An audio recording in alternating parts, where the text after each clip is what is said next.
When I first started to talk about the AEW TNT Championship, I have to admit I wasn't too thrilled about the name, but all these days have kind of been going on and, stuck in quarantine, it got me thinking, I kind of like it. I don't hate it as much as I think I did. But what's more important than the actual name of the title is how that title belt is carried, and most importantly, who carries it and brings the prestige. And thankfully, we know the full tournament bracket, and I thought it would be kind of fun. We don't got March Madness this year, no sports, nothing like that, and we got a lot of time to pass, so we're going to talk about the AEW TNT Championship, who I think will become the first champion. I'm going to make a prediction of the entire tournament, and we're actually going to revisit this video when AEW does crown its first ever TNT champion. All right, guys, it's DPW, and let's talk about it. You have arrived at your destination. All right, guys, at Tango with Ango on Twitter and Instagram. If you guys want to follow me on social media, this is where you're going to get all the updates on what I'm doing, what's happening with the channel, what kind of news is out there, and most importantly, guys, I know YouTube sometimes, I could tell YouTube has not been pushing out my videos. It's been very clear by the viewership, but we're growing every single day. So social media will kind of alert you. But nonetheless, guys, let's talk about this championship bracket. And it starts off with Shawn Spears versus Cody Rhodes in the quarterfinals, and then Sammy Guevara, Darby Allin on the quarterfinals. And then we also have Kip Sabian and Dustin Rhodes, as well as Lance Archer and Colt Cabana. So this is a very, very, very, very, very interesting bracket because the TNT Championship belt, according to Cody doesn't really like the idea of using the mid-card belt. I read this online that Cody is not the idea of having the terminology of a mid-card belt. And I can understand why. I think it makes a lot of sense. But when I look at this bracket, you're looking at, I think aside from Cody Rhodes specifically, I think you are looking at a mid-card championship belt. So despite AEW probably not wanting the terminology around this belt to be mid-card material, this is very much mid-card material. When you look at these matches, and we're going to kind of go, one by one each match, you're going to look at certain opponents, certain individuals who are facing each other, which you're kind of curious as to why they should be in the championship bracket tournament. But nonetheless, let's take a look back at the image. Shawn Spears versus Cody, Sammy Guevara versus Darby Allin, Lance Archer versus Colt Cabana, Kip Sabian versus Dustin Rhodes. So let's talk about it. Colt Cabana versus Lance Archer.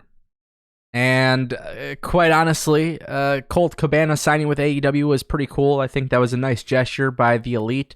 But I don't think Colt Cabana is there to win the world title or the TNT Championship at any point in time. Just like how Marco Stunt was used to be fed to Lance Archer, I'm going to assume that that's exactly what's happening here with Colt Cabana. And quite honestly, I think it's the right move to have Lance Archer move forward in this tournament. And I think it's kind of I feel like this is a little too easy to predict. But Lance Archer getting the win here, it's probably going to happen in very dominant fashion. And quite honestly, Colt Cabana doesn't even need the win either.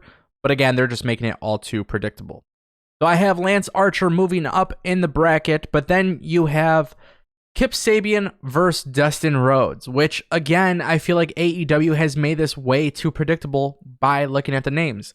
Kip Sabian has not really shown off too much stuff in AEW, but that classic match with him and Sammy Guevara at the first Double or Nothing pay-per-view was pretty damn incredible, and I was there for it. So I'm going to go with Kip Sabian because, again, Dustin Rhodes, especially Dustin Rhodes, by the way, guys, he's in a tag team. He is part of the Nightmare, what did they call it? The Nightmare family? I don't even know at this point, but him and QT Marshall, they're the enhancement talent of AEW at this point. So Kip Sabian getting the win over Dustin Rhodes does make more sense. But again, I feel like this is all too predictable. Now this is where things could be really hit or miss because you really just don't know which route WWE's or AEW Jesus, did I say WWE? I meant AEW, of course. But you just don't know which way AEW is going to go. So Sammy Guevara, Darby Allin.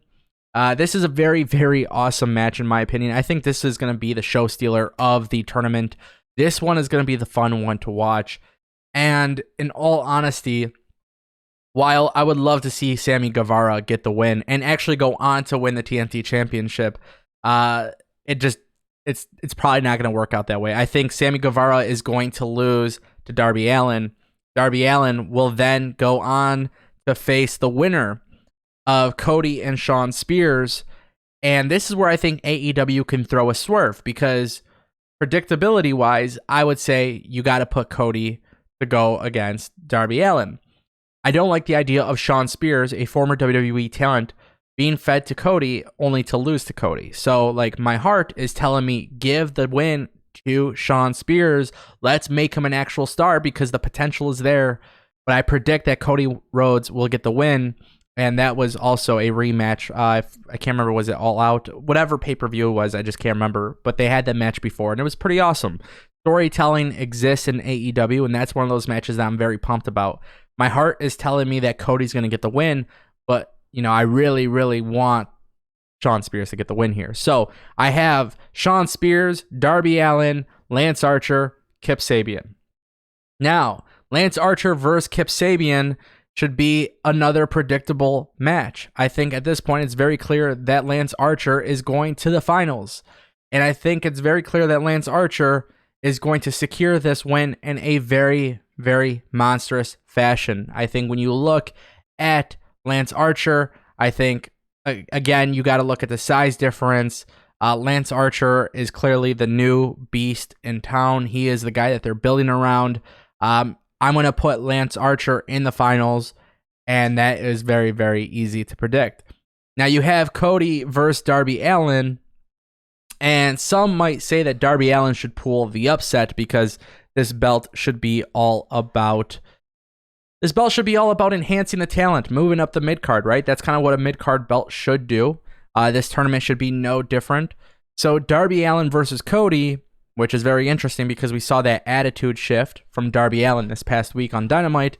I'm actually going to say that Cody will get the win. And I think it's going to be a very, very incredible match. Again, this side of the bracket, when you look at the bracket right here and you look at Shawn Spears and Cody, Sammy Guevara and Darby Allin, these are quality matches that we're going to get, regardless if there's fans in attendance. So let's just make that clear.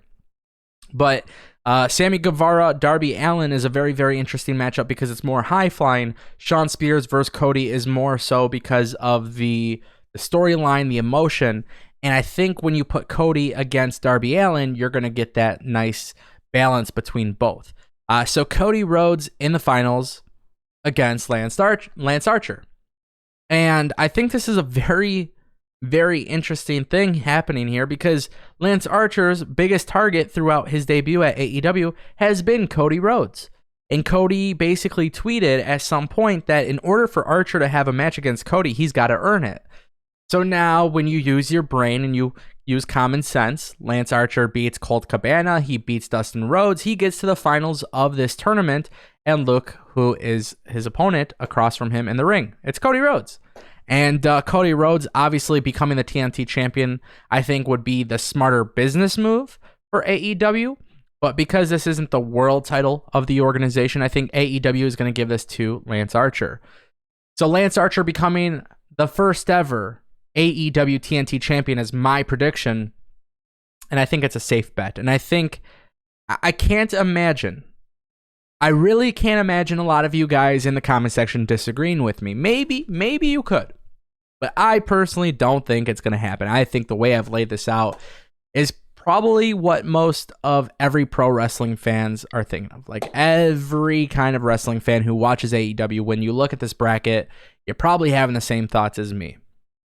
Now, ideally, as a fan of Lance Archer, I'm cool with this route. If this happens, I'm cool with it because I think this tournament's going to make for some exciting content, especially at a time where we desperately need some good entertainment. But with that being said, business-wise, I think the better decision is Cody. Cody has no opportunity to compete for the World Championship. Therefore, when he introduces the TNT Championship belt and he's crowned the TNT Champion, I think he's going to do a good job of making sure that people know that this belt is not a mid-card belt.